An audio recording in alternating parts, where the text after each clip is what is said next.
Antarctica. It is the coldest continent on Earth. It is also the most isolated. And honestly, it still feels unknown. Temperatures can drop past minus 60 degrees Celsius. Mountains can vanish under ice. And out there, one bad decision can end you fast. Now go back to 1946. The United States sends a huge military force south. Not a small team, not a quick trip. Thousands of people, warships, aircraft, special gear, the whole thing. The mission had a simple public story. Science, strategy, training, testing what the military could do in extreme cold. But the scale made people ask questions then, and they still do now.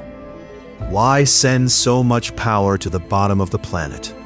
Why bring that many ships and planes for a place with almost no population? Why end the operation early? That mission was called Operation Highjump. And it did not stay a normal military story for long, because the more you look at it, the stranger it gets. The official version says the Navy wanted to train men for Arctic and Antarctic conditions. They wanted to test equipment. They wanted to map land. They wanted to learn how a force could operate in brutal cold.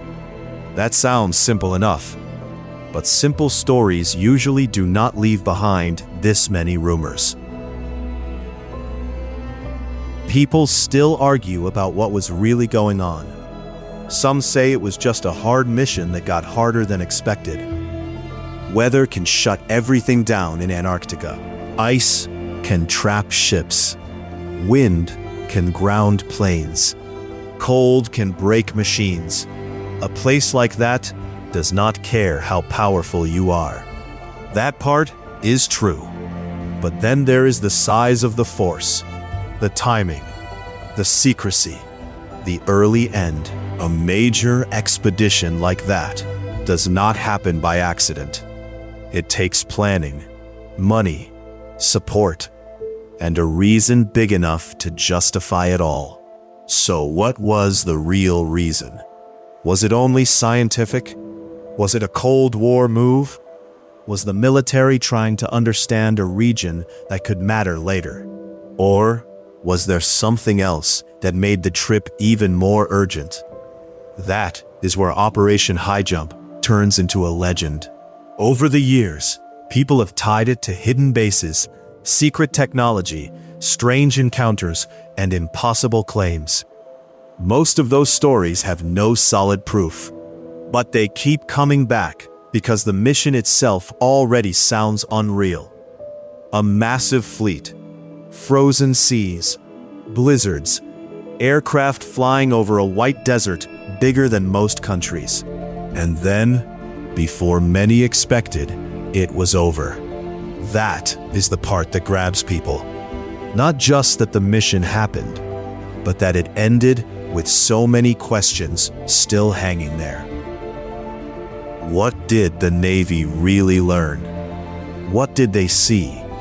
And why does this one Antarctic mission still get talked about like something unfinished? Maybe the answer is less mysterious than people want. Maybe it was just a brutal operation in one of the hardest places on Earth. Or maybe there is more to the story than the official reports ever said. Either way, Operation Highjump became famous for one reason. It left a lot of people looking at the ice and asking the same thing. What were they really doing down there? Late 1946, the biggest Antarctic mission ever launched. Nearly 5,000 people, dozens of aircraft, a full naval force. This was Operation Highjump. It was led by Richard Byrd. He was not new to Antarctica. He had spent years down there. He knew the ice. He knew the cold. He knew how fast things could go wrong. The U.S. Navy wanted answers. Could men work in extreme cold? Could equipment survive it? Could planes operate on frozen ground? They also wanted better maps, better data, better readiness for polar war. So they sent a lot. Ships, fuel, planes, trucks, radios, tools, buildings in pieces. Enough gear to turn part of Antarctica into a working base. The convoy moved south across brutal seas. Hulls hit ice, decks froze solid. Men worked in layers of heavy wool and metal gear. Every job took longer. Every mistake cost more. Then came the frozen runway. Aircraft were readied on the ice. Engines tested. Propellers spun in the cold air. Crewmen checked every cable, every bolt, every tank. One bad start could wreck the whole mission. This was supposed to be a practical operation. Train the men, test the machines, learn the land, come back with useful results. At first, that is exactly how it looked. The bases were set up. Flights went out. Teams unloaded crates and supplies. Men hauled fuel over ice that cracked and shifted under weight. The work was hard, but routine. It looked like another military project. Just colder, just bigger.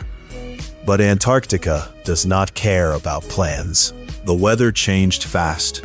Winds picked up, visibility dropped, ice moved. Aircraft had to fight for every mile. Radios failed at the worst times. Cold, soaked through gloves, boots, and metal tools. Simple tasks turned into long, exhausting battles, and the mission kept growing heavier. What started as training became a test of survival. Crews had to sleep, eat, and work in conditions that punished every small mistake. Frost built up inside equipment. Fuel thickened. Batteries weakened. Hands stopped feeling like hands after enough time outside. The numbers sounded impressive on paper. 5,000 personnel, multiple ships, a strong fleet. But out there, numbers meant very little. The ice was bigger. The weather was faster. The continent was older than every plan made for it. Byrd had dealt with harsh conditions before. He had crossed into places few people ever reached. But even for him, this was different. The scale was massive. The pressure was constant. Every day brought new limits. And Antarctica has a way of making people small. The official story was clear. Highjump was about training, testing, and research. But when a mission this large enters a place this harsh, people start asking questions. Why so many ships? Why so much equipment? Why prepare for a region so few people understand? Those questions would come later. For now, the mission was still moving. Men kept unloading. Aircraft kept flying. The convoy kept pressing into ice that looked empty from a distance, but was full of risk up close. It seemed organized. It seemed controlled. It seemed routine. That is what made it so unsettling. Because the first signs of trouble in Antarctica never look dramatic. They look normal. A delay, a frozen valve, a radio issue, a storm that arrives a little too fast. Then the margin disappears. Operation Highjump had entered the coldest place on Earth with the largest force anyone had ever sent there. On paper, it was a mission. In practice, it was a warning. Nature was about to remind everyone who was really in charge. Operation Highjump began in late 1946. The mission was led by Richard E. Byrd, a legendary polar explorer with years of Antarctic experience. They flew farther than anyone had gone. The ice kept going. So did the storms. Every mile got harder. The cold hit metal. It hit skin. It hit nerves. And it never let up. The pilots could barely see the ground. Snow turned the world white. Mountains showed up late. Ice walls appeared out of nowhere. This was Antarctica. Not the postcard version. The kind that breaks machines for fun. The crews had one job. Keep flying. Keep mapping. Keep recording what nobody had seen before. And they did. They took thousands of aerial photos. They traced coastlines. They marked ridges. They found hidden ranges buried under ice and distance. Some of those places had no names yet. That sounds exciting. It was also dangerous every second. A bad gust could flip a plane. A patch of ice could swallow a landing strip. A whiteout could erase the horizon completely. Then the ground crew would be blind. The pilot would be guessing. And guessing in Antarctica can kill you. The people on this mission were tired all the time. Their hands shook. Their eyes burned. Their clothes stayed damp with sweat and frost. They worked anyway. Scientists checked maps by lamplight. Military staff logged coordinates. Mechanics repaired engines in temperatures that made tools feel glued to their hands. Sleep came in short pieces. Meals were rushed. Everyone knew the next flight could be the one that went wrong. That was the strange part. The mission kept producing real results while danger sat right beside it. The images mattered. The maps mattered. The data would help future expeditions avoid dead ends, hidden crevasses, and impossible routes. But Antarctica never gave up its secrets for free. The storms came fast. Winds screamed across the ice fields. Snow packed against the aircraft. Fuel thickened. Metal cracked. Visibility dropped to nothing. In that kind of weather, a plane was not a machine anymore. It was a gamble, and every flight carried the same question. Would they come back? The crew pushed deeper anyway. Across frozen plains, over jagged glacier lines, past mountain chains no one had charted before. Each run gave them more detail. Each photo filled another blank space on the map. Slowly, the unknown started to shrink. But the ice was always there, waiting, silent, ready to trap a wheel, hide a crack, or drag a plane down without warning. By then, everyone knew the rule.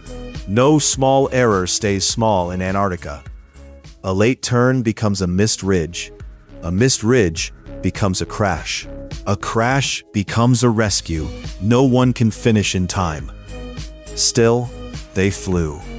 They flew through whiteout after whiteout, through storms that swallowed the horizon, through conditions that could destroy aircraft in minutes. The mission was building knowledge, but it was also building a record of risk. The images mattered. Snow packed against the aircraft. Fuel thickened. Metal cracked. Visibility dropped to nothing. In that kind of weather, a plane was not a machine anymore. It was a gamble. And every flight carried the same question. Would they come back? The crew pushed deeper anyway. Slowly, the unknown started to shrink. But the ice was always there, waiting, silent, ready to trap a wheel, hide a crack, or drag a plane down without warning.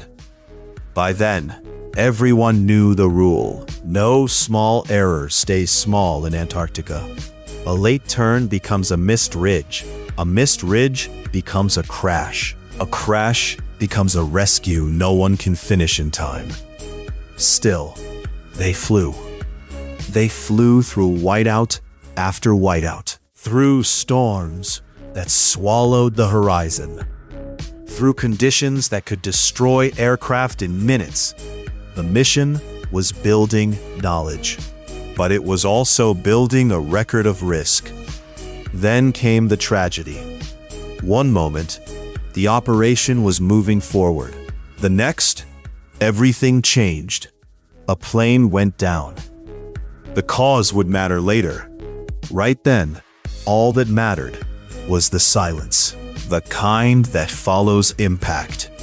The kind that makes everyone stop talking. The crews had mapped new land. They had taken the photos. They had done the work. And now they were forced to face the cost. Antarctica had taken another one. That was the lesson of the frozen South. Progress was real, but so was the price. And out there, on the edge of the world, both arrived together. One plane goes down. That changes everything. The weather was already bad. Then the ice took an aircraft. Some crew made it out alive. Others never did. The crash site sat deep inside Antarctica. No roads, no quick backup, just broken metal, snow, and wind that never seemed to stop. Every step toward the wreck took time. Every minute mattered. Rescue teams moved across the ice as best they could. They fought whiteout conditions. They fought cold that cut through gloves. They fought terrain that kept shifting under their feet. Nothing about this was simple. Nothing about this was fast. This is the part people forget. Antarctica does not care what your plan was. It does not care how organized you are. It does not care how well-trained your team is. One bad turn can ruin everything.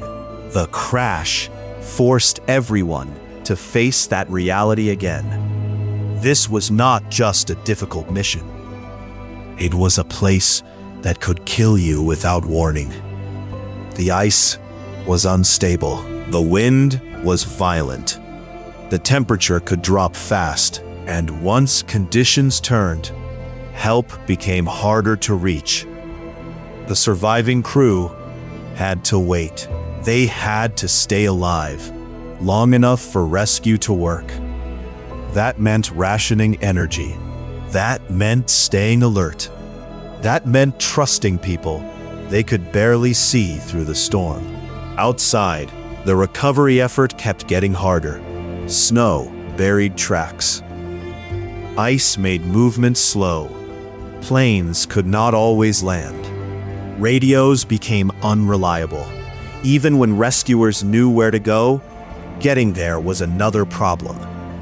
And then the bigger mission started falling apart too.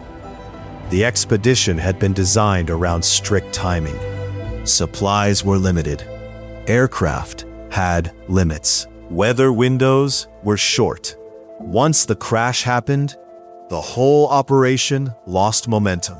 More delays followed. More bad weather came in. More problems stacked up. What was supposed to be a controlled military mission turned into a struggle just to keep people safe. The men on the ice were not thinking about politics. They were thinking about surviving the next hour. They were thinking about frostbite. They were thinking about the plane that never came back. They were thinking about whether the next storm would trap them there. That is what made Antarctica so brutal. It was not just cold. It was isolation. It was distance. It was the feeling that one mistake could leave you stranded with no easy way out. Then, another surprise hit. Operation Highjump ended sooner than expected. Not a little early, months early. The expedition that had started with huge plans suddenly packed up and headed home before the original schedule was finished. That kind of ending always raises questions. If the mission was going so well, why cut it short? If the goal was clear, why leave early? If everything was under control, why did the return come so fast? People back home noticed. The public noticed. The story did not end with a victory parade or a neat report. It ended with confusion, missing context, and a lot of people trying to understand what really happened out there. And that is where the questions began. What went wrong? How much did the crash change the mission? How close did the team come to losing more people? And why did one of the biggest Antarctic operations of its time stop before it was supposed to? For the men on that ice, the answer was simple. The mission was no longer about exploration. It was about getting home. And in Antarctica, that is never a small thing. Why did it end so fast? That's the question people still ask. A huge mission, a short timeline, and a lot of unanswered details. The official answers were pretty simple. Weather got rough. Logistics got messy. The mission was harder than expected. And to be fair, all of that makes sense. Antarctica is brutal. Cold hits hard. Wind shuts everything down. Ice changes fast. You can have a solid plan on paper, then lose it the moment you land. So at first, the early ending did not seem strange. It looked like a tough mission that ran into real problems. That happens, especially out there. But once people saw the timeline, they started asking more questions. Why build something that big, then pull back so soon? Why send that much equipment, that many people, and then stop early? That is where the story started to grow. Rumors moved fast. One person heard one thing. Another person repeated it with a little more drama. By the time the story came back around, it barely sounded like the original at all. Some said there had to be hidden goals. Some claimed the mission was doing more than it admitted. Others believed something was found and never talked about. And once that idea got out, it never really left. People talked about buried structures, secret research, strange maps, strange signs under the ice. None of that came with solid proof. But that did not stop the speculation. That is the thing about big, unexplained events. People hate blank space. If there is no clear answer, they start filling it in themselves. And Antarctica gives them plenty of room to do that. Most people will never go there. Most people will never see that landscape in person. So when something unusual happens there, people lean in. The less familiar a place is, the easier it is to turn it into a mystery. Operation Highjump became that kind of story. Not just because of what happened, but because of what people thought might have happened. And that matters, because the truth does not always win the argument. Sometimes the story with more gaps is the one people remember. Some of that comes from the setting itself. Antarctica already feels like a place with secrets. It is remote enough, cold enough, and hard enough to reach that people assume there must be more going on than they can see. And then you add a short mission, an early ending, and old headlines that raise more questions than they answer. That combination is powerful. It does not matter that many of the wild claims have no credible evidence. Once the idea takes hold, it keeps spreading. One article leads to another. One video becomes 10. And pretty soon, the speculation starts to sound familiar. That is how mysteries survive. Not always through facts, sometimes through repetition. And with Operation Highjump, The mystery kept getting bigger because the continent itself was still so unknown. Not because every rumor was true, not because every claim held up, but because the questions stayed open. Why did it end early? What did they expect to find? What did they see? What did they find? What did they leave behind? For most people, the answer is still just the same old official explanation. Weather, logistics, reality. But for everyone else, the silence around the mission says just as much as the mission itself. And that silence is what keeps the story alive. Today, people still talk about Operation Highjump. And for good reason. It was huge. One of the biggest Antarctic expeditions ever sent out. The maps mattered. The photos mattered. The science mattered. All of that is real. All of that is documented. But that is not why people keep asking questions. Antarctica has a way of doing that. It makes every answer feel temporary. You can measure the ice. You can chart the coast. You can fly over it. You can drill into it. And still, most of it stays out of reach. Under those layers of ice, whole landscapes are still buried. Ridges, valleys, mountains, maybe more. Some places have barely been touched. Some areas have never really been seen. That is the part people forget. Antarctica is not empty. It is just hidden. Operation Highjump did not find monsters. It did not uncover lost cities. It did not expose some secret world. But it did show something else. It showed how fast human confidence breaks down out there. Machines fail. Weather changes fast. Distance grows. Radios crackle. Then go quiet. The cold wins every time if you let it. That is why Antarctica still feels strange to so many people.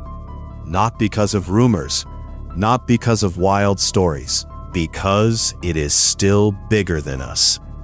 Even now, vast parts of it remain among the least explored places on Earth. Not because no one cares, because it is brutal to reach, brutal to survive, brutal to study, and that makes the mystery last. Operation Highjump became part of that mystery because it came back with facts, real ones. But facts do not always end a story. Sometimes they start one. People look at that expedition and ask what it really meant. Was it just military planning? Was it scientific ambition? Was it both? Maybe the simplest answer is the strongest one. They went looking for knowledge in a place that refuses to give it up easily. That is what Antarctica does. It pushes back. It hides things. It keeps its distance. And that is why it keeps pulling people in. So no, Operation Highjump did not prove any wild legend. It did not open some frozen door to a secret world. But it did leave us with a bigger truth. There are still places on this planet that do not care about our maps. Places where our tools are small. Places where nature still has the upper hand. And Antarctica might be the best example of all. A continent of ice, endless cold, long silence, and questions that never fully go away. So what do you think? Was Operation Highjump just a military mission, or is there more to the story? Drop your theory in the comments, and follow the Hidden Archives for more real mysteries buried in history. Operation Highjump remains one of the largest Antarctic expeditions ever conducted. Many of its achievements are well documented. Its maps, its photographs, its scientific contributions.